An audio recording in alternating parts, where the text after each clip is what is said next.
Welcome to Session 6, Concrete Acceptance and Testing for the Structure Inspection Level 1 class.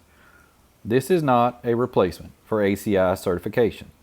All inspectors testing concrete must be certified by ACI to be able to test and approve or reject concrete on a KYTC project. All concrete must come from a qualified producer. They must have their Kentucky Method 64-323, and they have to be found on the department's list of approved materials. All scales must be current within 6 months. They are required to have an approved testing lab.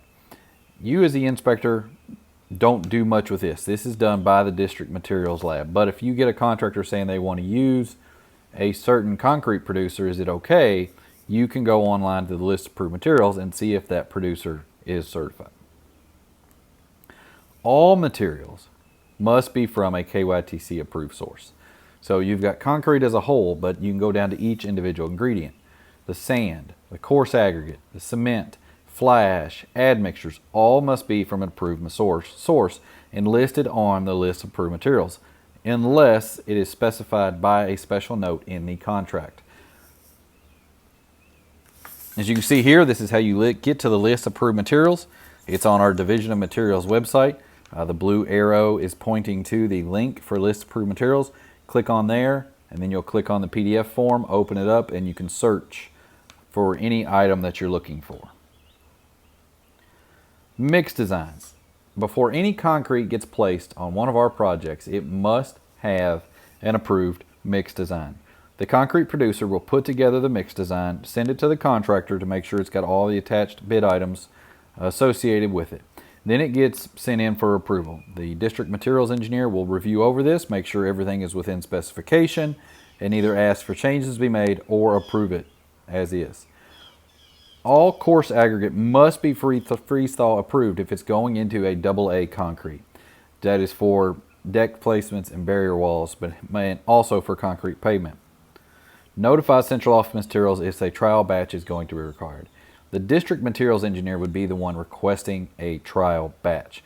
But if you have a contractor wanting to use a concrete producer that hasn't produced state work in a while, more than likely your DME is going to request a trial batch, and let the contractor know it's going to take at minimum 28 days to get that trial batch approved. The job site inspector, you need to be able to check the plans for quantities of plastic concrete, because your testing is going to be determining how much concrete there is. So you need to know what your frequency is and how much is there to how many samples you're going to need to test. Notify the contractor at the pre-construction meeting that a qualified producer will be required. Most contractors will know this, but if you get one that comes in, make sure they're aware of that. Notify the district materials engineer who the producer will be and what classes and quantities that are required. Generally, the engineer will do this, but if you're the inspector working pretty close with a contractor, you could get this information, and then you would need to forward it on to your engineer and district materials engineer. You are to verify that there is an approved mix design before placement. If you have a large project with multiple mix designs, it'll be easy to forget, but you need to make sure that the material that's coming out has an approved site manager ID on it and is associated with your project.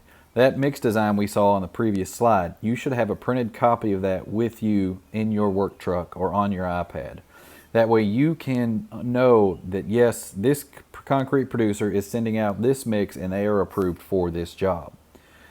Once that is checked, you collect and verify trip tickets. So they're going to give you the trip ticket, and from that you're verifying that the producer did their testing. The producer does testing on the mix before it comes to the job site. And then ask the ready mix truck drivers for their current truck performance sheet. This is a sheet that our district materials lab or central office materials will go in and actually certify trucks. They're checking the rotations, the fins, wanting to make sure everything is working properly on that truck. If they do not have that certification sheet in the truck with them, they shall not be applying any mix to our jobs. Then your job is to perform the concrete testing. From the testing, you're going to accept or reject plastic concrete. If it fails air, don't be afraid to reject it. If it fails slump, don't be afraid to reject it. that is your job. Make sure you're testing it, you're doing it correctly. If something fails, don't be hesitant, test it again. But we have got to be sure, and we want to make sure we have a good mix going into our structures. Monitor and record any admixtures and or water additions that go in. If anything gets added at the site, you need to make a note of it. Also note that if water is getting added, it says it'll give you the underrun. But that underrun is dependent on how much mix is in the truck. If they've already dispensed half a truckload, they can't then apply the full underrun because you've lost half of the load. And then record and enter all your test data. Write it on the trip ticket, have it there, and then when you get back to the office, you can record your stuff in Site Manager LIMS for testing. We sample all of our concrete at the discharge end.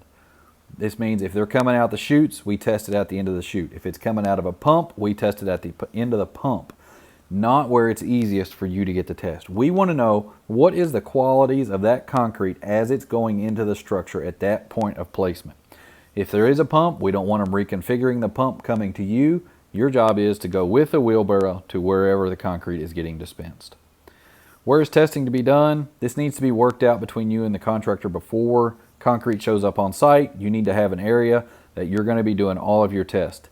You got to know where your cylinders are going to be stored. Are we storing our early breaks over here with the structure? Are we doing this? Where are we putting our acceptance or design cylinders? Where are we going to keep them within temperature? How many early breaks are needed? They need to be cured in the same manner as the structure. So that's something you're going to have to ask the contractor. Do you want 2 sets of early breaks, 1 set, none at all? That is all going to be dependent on their schedule. For your design cylinders, these are your 28-day cylinders. They have got to be handled properly. You make those cylinders and then you store them in an area where they be between 60 and 90 degrees ambient air temperature for the first 24 hours. This is as per Kentucky Method 64305-8. All compressive cylinder strength tests must have representative corresponding plastic test results. This is your slump, air, temperature, and then unit weight if the equipment's available. But we've got to have slump, air, and temperature.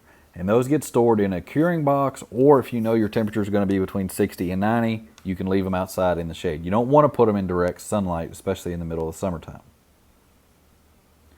So what are the top 3 reasons for concrete cylinder, design cylinders failure? Number 1, improper curing.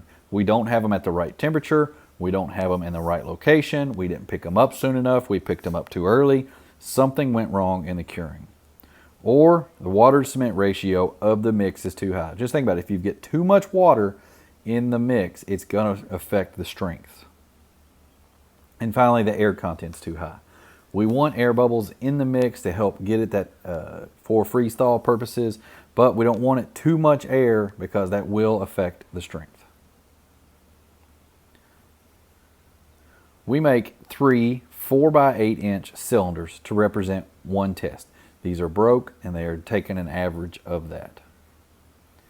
Like I've said, we cure the cylinders at 60 to 90 degrees for the first 24 hours. After that, you pick them up and you bring them back to the office, you shuck them out of the molds, and you put them in a water bath tank. And that is all we have for the concrete acceptance and testing portion of this class. If you have any questions, don't hesitate to reach out to the Division of Construction, to your liaison, or to your engineer. I thank you for your time, and I look forward to posting the next video.